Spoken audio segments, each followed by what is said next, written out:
Welcome to e-Sevai updates. இந்த வீடியோவில் நம்ம இதை பற்றி பார்க்க போகிறோம்னா டிஎன்பிஎஸ்சி அதில் ஒன் டைம் ரெஜிஸ்ட்ரேஷன் எப்படி பண்ணணும் அப்படிங்கிறத பற்றி தான் நம்ம இந்த வீடியோவில் தெளிவாக பார்க்க போகிறோம்.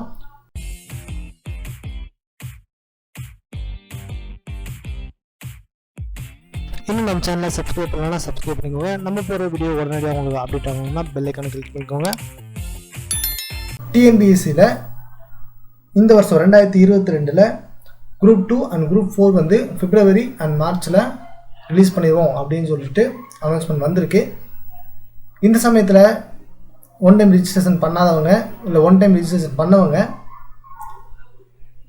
இந்த வீடியோ கண்டிப்பாக பாருங்கள். ஏன்னா ஒன் டைம் ரிஜிஸ்ட்ரேஷன் பண்ணவங்க ஆதார் நம்பரை ஒன் டைம் ரிஜிஸ்ட்ரேஷன் கூட லிங்க் பண்ணணும் அப்படின்னு சொல்லிட்டு ஒரு அனௌன்ஸ்மெண்ட் வந்திருக்கு. இது பிப்ரவரி 28 பண்ணணும் அப்படின்னு சொல்லிட்டு டிஎன்பிஎஸ்சிலேருந்து அஃபீஷியல் நோட்டிஃபிகேஷன் வந்திருக்கு. வாங்க இப்படி குழப்பலாம். கூகுள் போய் டிஎன்பிஎஸ்சி அப்படின்னு டைப் பண்ணுங்க. டைப் பண்ணிங்கன்னா வெப்சைட் வந்துடும்.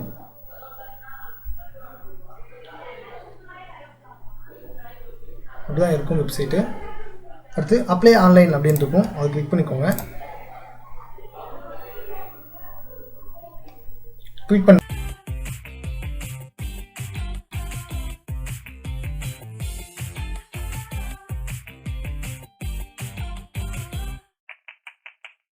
இங்கே நிரந்தர பதிவு விவரங்கள் அப்படின்னு இருக்கும், அதை கிளிக் பண்ணுங்க.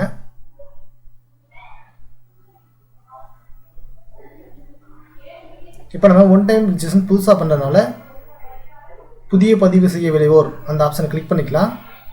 ஆல்ரெடி ரிஜிஸ்டர் பண்ணவங்க ஏற்கனவே பதிவு செய்தோர் அதை கிளிக் பண்ணிவிட்டு நீங்கள் உங்களுடைய ஆதாரை அப்டேட் பண்ணிக்கலாம். ஆதாரை எப்படி அப்டேட் பண்ணுறேன்னு சொல்லிட்டு நான் வீடியோவில் லாஸ்ட்டில் சொல்கிறேன். ஸோ வீடியோவை ஸ்கிப் பண்ணால் பாருங்கள். இப்போது ஃபஸ்ட் டைம் ரிஜிஸ்ட்ரேஷன் எப்படி பண்ணுறதுன்னு பார்க்கலாம். கிளிக் பண்ணிட்டு உங்களுக்கான ஒரு யூசர் ஐடியை க்ரியேட் பண்ணுங்கள்.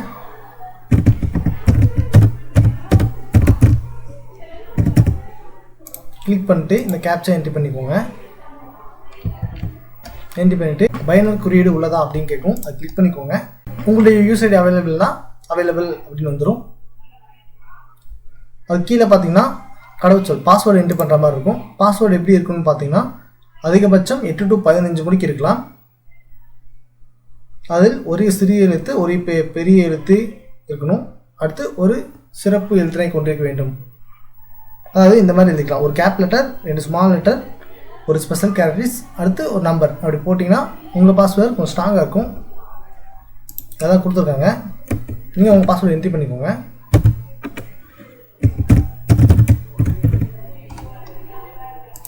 அவங்க என்ட்ரி பண்ண பாஸ்வேர்டை அப்படியே இந்த பக்கம் என்ட்ரி பண்ணிக்கோங்க.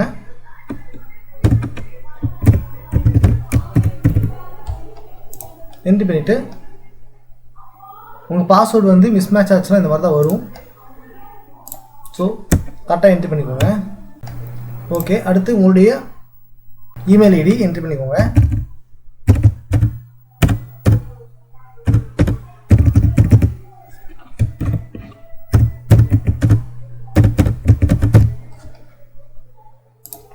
அடுத்து அதே மெயில் ஐடியை இந்த பக்கம் என்ட்ரி பண்ணிக்கோங்க.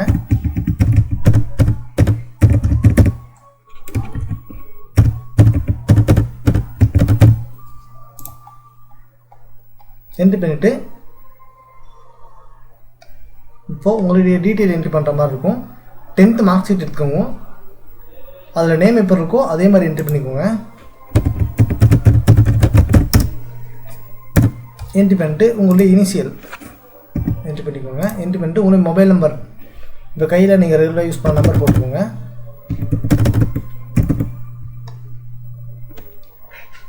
ஓகே, இந்த ஆப்ஷன் கிளிக் பண்ணிங்கன்னா உங்கள் நம்பருக்கு ஓடிபி வரும். அந்த ஓடிபி என்ட்ரி பண்ணிட்டீங்கன்னா உங்கள் நம்பர் வெரிஃபை ஆயிரும். அடுத்து உங்களுடைய ஃபாதர் நேம் என்ட்ரி பண்ணிட்டு ஃபாதரோட இனிஷியல் பண்ணிட்டு உங்களுடைய ஃபாதர் வந்து அவரோட நேட்டிவ் எது அப்படின்னு செலக்ட் பண்ணணும். அதே மாதிரி அம்மாவோட பூர்வீகம் நேட்டிவிட்டி அவங்களோட பூர்வீகம் செலக்ட் பண்ணிக்கோங்க. செலக்ட் பண்ணிட்டு அம்மா நேம் அவங்களோட இனிஷியல் என்ட்ரி பண்ணிக்கோங்க. என்ட்ரி பண்ணிவிட்டு கீழே 10th மார்க் ஷீட்டில் எப்படி இருக்கோ அதே மாதிரி உங்களோட டேட்டா பற்றி என்ட்ரி பண்ணிக்கோங்க.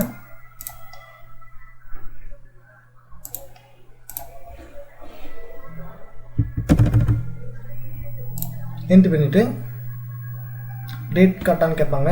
கரெக்டாக பார்த்துட்டு கன்ஃபர்மேஷன் கொடுத்துருங்க. அதுக்கப்புறம் நீங்கள் பிறந்த ஊர் எதுன்னு கேட்பாங்க, அதை செலக்ட் பண்ணிக்கோங்க.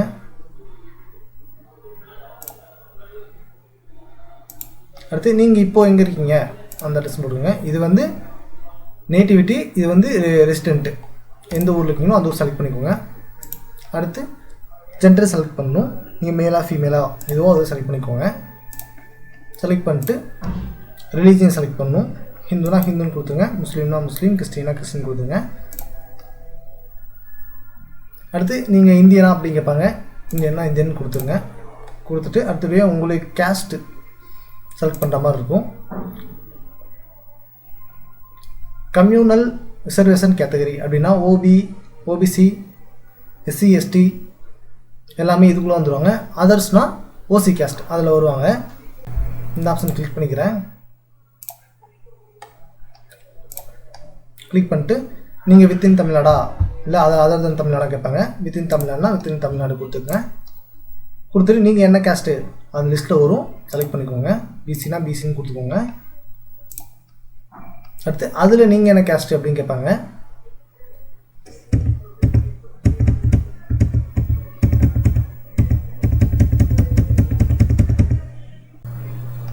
உங்கள் கேஸ்ட் செலக்ட் பண்ணிக்கோங்க. செலக்ட் பண்ணிட்டு உங்கள் கம்யூனிட்டி சர்டிஃபிகேட்டு எந்த டிஸ்ட்ரிக்ட்லேருந்து அத்தாரிட்டி பண்ணியிருக்காங்க அப்படின்னு பார்த்துக்கோங்க. உங்கள் கம்யூனிட்டி சர்டிஃபிகேட்லேயே அந்த டீட்டெயில் எல்லாம் இருக்கும்.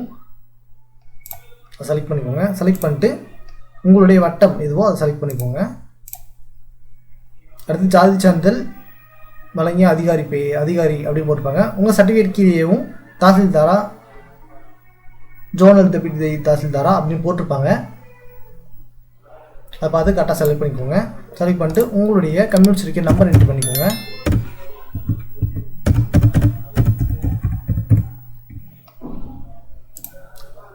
சர்டிஃபிகேட் என்ன இருக்கோ அதை அப்படியே என்ட்ரி பண்ணிக்கோங்க. என்ட்ரி பண்ணிவிட்டு உங்கள் சர்டிஃபிகேட் எப்போ இஷ்யூ பண்ணாங்க அந்த டேட் வந்து அதிலே மென்ஷன் ஆகிருக்கும். அதை கரெக்டாக செலக்ட் பண்ணிக்கோங்க. செலக்ட் பண்ணிட்டு ஒன்ஸ் உங்கள் டீட்டெயில் எல்லாம் கரெக்டாக செக் பண்ணிக்கோங்க. அடுத்து சேவ் அண்ட் கண்டினியூ கொடுத்துருங்க. இப்போ ஃபஸ்ட் ஸ்டேஜ் முடிஞ்சாச்சு. இப்போ செகண்ட் ஸ்டேஜ். இதில் என்னென்னா பள்ளி இறுதி வகுப்பு பதிவேன். உங்கள் 10th மார்க் ஷீட் எடுத்துக்கோங்க. எடுத்துகிட்டு அதில் ரிஜிஸ்டர் நம்பர் இருக்கும், அது கரெக்டாக என்ட்ரி பண்ணிக்கோங்க. என்ட்ரி பண்ணிட்டு நீங்கள் எந்த மந்த் முடிச்சிங்க அப்படின்னு சொல்லிட்டு உங்கள் சர்டிஃபிகேட் மேலேயே மென்ஷன் ஆகிருக்கும். அதை செலக்ட் பண்ணிட்டு அது என்ன இயரோ அந்த இயரையும் செலக்ட் பண்ணிக்கோங்க. செலக்ட் பண்ணிட்டு உங்கள் சர்டிஃபிகேட்டை எஸ்எஸ்எல்சி சர்டிஃபிகேட்டில் என்ன டேட்டா பற்றி இயர் இருக்கோ அதை கரெக்டாக செலக்ட் பண்ணிக்கோங்க.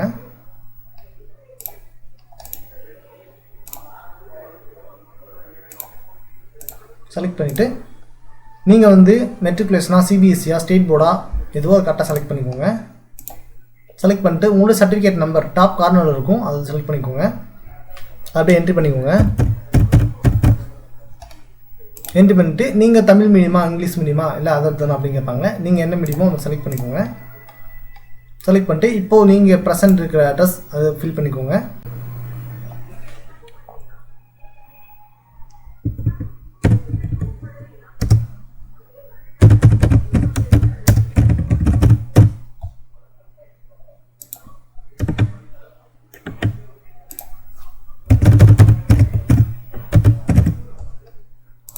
உங்களுடைய டிஸ்ட்ரிக்ட் செலக்ட் பண்ணிக்கோங்க. செலக்ட் பண்ணிட்டு உங்களுடைய ஸ்டேட் செலக்ட் பண்ணிக்கோங்க.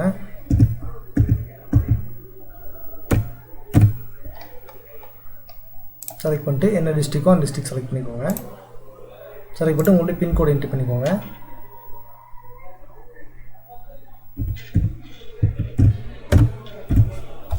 பின்கோடு என்ட்ரி பண்ணிட்டு உங்களுடைய ப்ரெசன்ட் அட்ரஸும் பர்மனெண்ட் அட்ரஸும் சேமாக இருந்துச்சுன்னா டிக் அடிச்சிருங்க. இல்லை பர்மனெண்ட் அட்ரஸ் வேரி ஆகுதுன்னா நீங்கள் இங்கே என்ட்ரி பண்ணிக்கலாம், டிக் அடிக்க வேணாம். ஓகே, டீட்டெயில் எல்லாம் கரெக்டாக செக் பண்ணிக்கோங்க. டேட்டா பற்றி இயர், உங்கள் ரிஜிஸ்டர் நம்பர் எல்லாம் கரெக்டாக பார்த்துட்டு சேவ் கொடுத்துருங்க. சேவ் கொடுத்துட்டு இப்போது உங்களுடைய ஃபோட்டோ வந்து அப்போ அப்லோட் பண்ணுற மாதிரி இருக்கும். இங்கே தெளிவாக கொடுத்துருக்காங்க எப்படி அப்லோட் பண்ணணும் அப்படின்ட்டு. உங்கள் ஃபோட்டோவை ஸ்கேன் பண்ணிவிட்டு அதோட ஹைட் வந்து 4.5 சென்டிமீட்டர் இருக்கணும். வித்து வந்து 3.5 சென்டிமீட்டர் இருக்கணும். 200 TPI அந்த லெவலில் வச்சு நீங்கள் ஸ்கேன் பண்ணிக்கணும். கெப்பாசிட்டி பார்த்தீங்கன்னா 20 KB முதல் 50 KB வரை அப்படின்னு கொடுத்துருக்காங்க. இந்த அளவுக்கு நீங்கள் ஃபோட்டோவை கம்ப்ரஸ் பண்ணிக்கலாம். அடுத்து சிக்னேச்சருக்கு பார்த்தீங்கன்னா 6:3 அப்படின்னு கொடுத்துருக்காங்க. இதோட சைஸ் வந்து 10 KBக்கு குறையாமலும் 20 KBக்கு மிகாமலும் இருக்கணும்.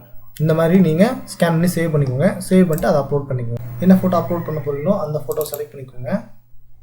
என்ன சிக்னேச்சர் அப்லோட் பண்ண போகிறீங்களோ அந்த சிக்னேச்சர் செலக்ட் பண்ணிக்கோங்க.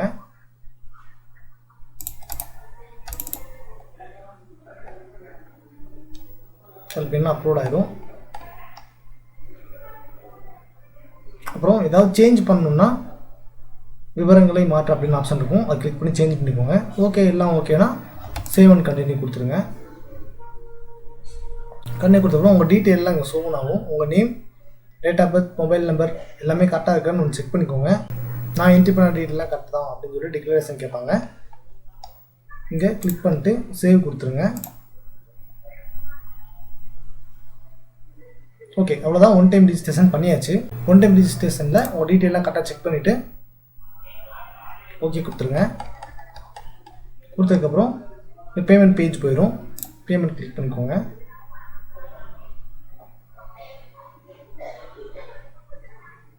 பேமெண்ட் கிளிக் பண்ணிட்டு உங்களுக்கு கிரெடிட் கார்டு, டெபிட் கார்டுன்னு கேட்பாங்க. உங்கள் டீட்டெயில் என்ட்ரி பண்ணிவிட்டு பே கொடுத்துருங்க.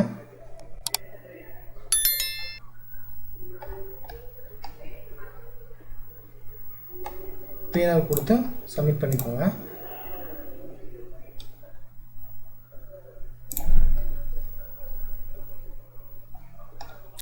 ஓகே இப்போ ஒன் டைம் ரிஜிஸ்ட்ரேஷன் முடிச்சாச்சு. பேமெண்ட் பண்ணிட்டோம். இப்போது ஆதார் எப்படி லிங்க் பண்ணுறதுன்னு பார்க்கலாம். உங்களுடைய யூசர் ஐடி என்ட்ரி பண்ணிக்கோங்க. உங்களுடைய பாஸ்வேர்டையும் என்ட்ரி பண்ணிக்கோங்க. என்ட்ரி பண்ணி கேப்சா என்ட்ரி பண்ணிக்கோங்க. என்ட்ரி பண்ணிட்டு சப்மிட் கொடுத்துருங்க.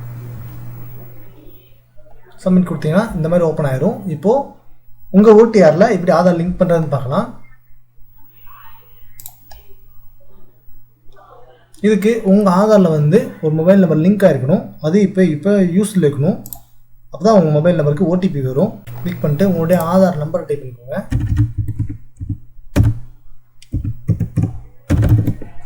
ஆதார் நம்பர் டைப் பண்ணிட்டு அதில் நேம் இப்போ இருக்கோ அதே மாதிரி என்ட்ரி பண்ணிக்கோங்க.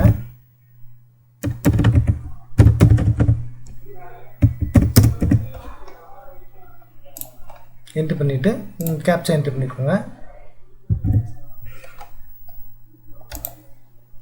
என்ட்ரி பண்ணிட்டு உங்களோட டீட்டெயில் வந்து நான் ஆதார் கொடுக்குறேன் அப்படின்னு சொல்லிட்டு ஆப்ஷன் இருக்கும். அது கிளிக் பண்ணிட்டு சென்ட் ஓடிபி கொடுத்துருங்க. அதான் உங்கள் நம்பருக்கு ஒரு ஓடிபி வரும். அந்த ஓடிபியை என்ட்ரி பண்ணிக்கோங்க. பண்ணிட்டு சப்மிட் கொடுத்துருங்க. Okay successfully verified Aadhaar. இப்போ உங்களுடைய ஓடிஆர் கூட ஆதார் வந்து லிங்க் ஆயிடுச்சு. அவ்வளோதான். இதில் வந்து கரண்ட் அப்ளிகேஷன் என்ன இருக்கோ அதை நீங்கள் பார்த்துக்கலாம். அதுக்கு நீங்கள் எலிஜிபிள்னா அப்ளை பண்ணிக்கலாம். அதுதான் ஃப்ரெண்ட்ஸ். இப்படி தான் டிஎன்பிஎஸ்சியில் ஒன் டைம் ரிஜிஸ்ட்ரேஷன் பண்ணுறது, ஓடிஆரில் ஆதார் லிங்க் பண்ணுறது. இந்த வீடியோவில் உங்களுக்கு எதாவது டவுட் இருந்தாலும் கமெண்ட் பாக்ஸில் கமெண்ட் பண்ணுங்கள். டிஎன்பிஎஸ்சி படிக்கிற எல்லாத்துக்கும் all the best. Thank you. Thanks for வாட்சிங்.